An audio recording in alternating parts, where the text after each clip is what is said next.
शौर्य कृष्ण भगवान की जय। भगवान श्री कृष्ण गीता का महात्मा कहते हैं। गीता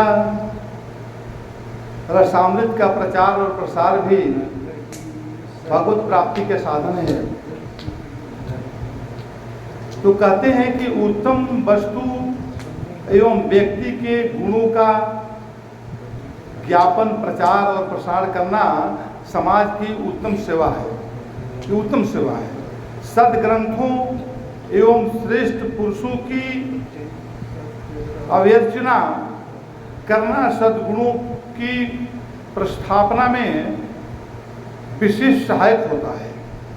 श्रीमद् भगवद गीता के अंतर्गत श्री कृष्ण अर्जुन संवाद मानव मात्र के लिए उपयोगी और कल्याणकारक है। ऐसे दुर्लभ दुष्प्राप्त जीवन दर्शन का प्रचार करना न केवल अन्य जन के लिए बल्कि स्वयं प्रचार के लिए भी अभ्युदय कारक और उन्नतिदायक है। अंधकार में भटकते हुए तथा अपार कष्ट और क्लेश सहन करते हुए लोगों का मार्गदर्शन करना अत्यंत पुण्यप्रद है।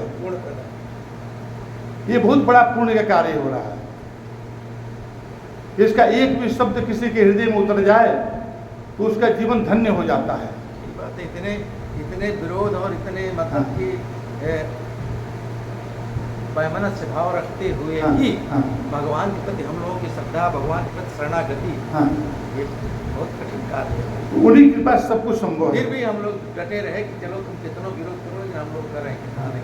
तो यहाँ पर पाप पंक पतित लोगों का उद्धार करके, देखिए पूरा शब्द सुंदर बनाया।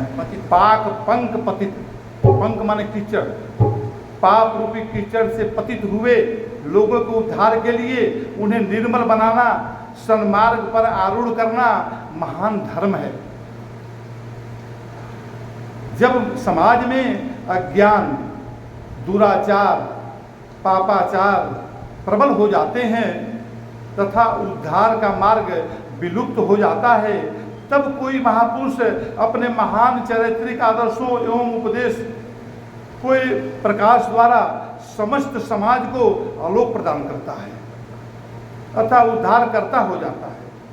भगवान श्री कृष्ण की जीवन वृत्ति तथा उनका उपदेश संपूर्ण मानवता के लिए अमूल्य निधि है। भगवान श्री कृष्ण ने वेदों के सार संग्रह को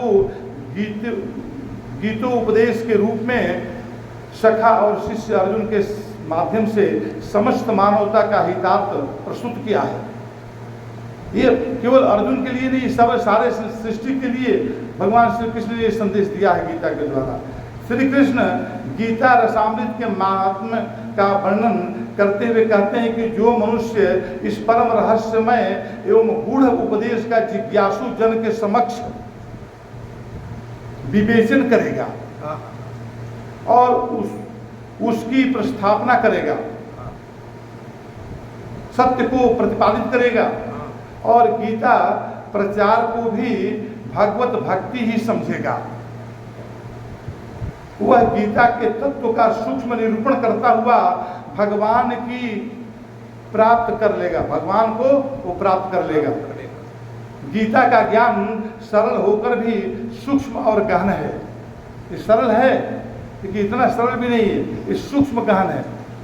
सरल उसके लिए होता है जैसे कि कोई बोलते हैं ना कि कोई सब्जेक्ट होता है, विषय होता है, जो थोड़ा ज्ञान से परिपूर्ण व्यक्ति है तो उसको एक नज़र में कहता है कितना सरल है, और जो कम जो ज्ञानी वाले हैं वो कहते हैं कि बड़ा ही कठिन है, तो मेरे से होगा ही नहीं क्वेश्चन कहा। तो ये बोलते हैं कि सरल है। सरल उसके लिए जो ज्ञान से परिपूर्ण है, जिज्ञासु है, जो कि अपने अध्यात्म में अपने जीवन को जी रहा है और जीवन का 24 घंटे में से अधिकांश समय जो है अध्यात्म में गुजार रहा है, उसके लिए सरल है। बाकी सबके लिए कठिन है क्योंकि इसमें ऐसे ऐसे गुण रहस्य है जो कि, और कुछ ऐसे रहस्य है जो कि ब्रह्म पद प्राप्त करने के बाद, ब्रह्म ज्ञानी बनने के बाद में वो ज्ञान प्रकाशित नजर आता है।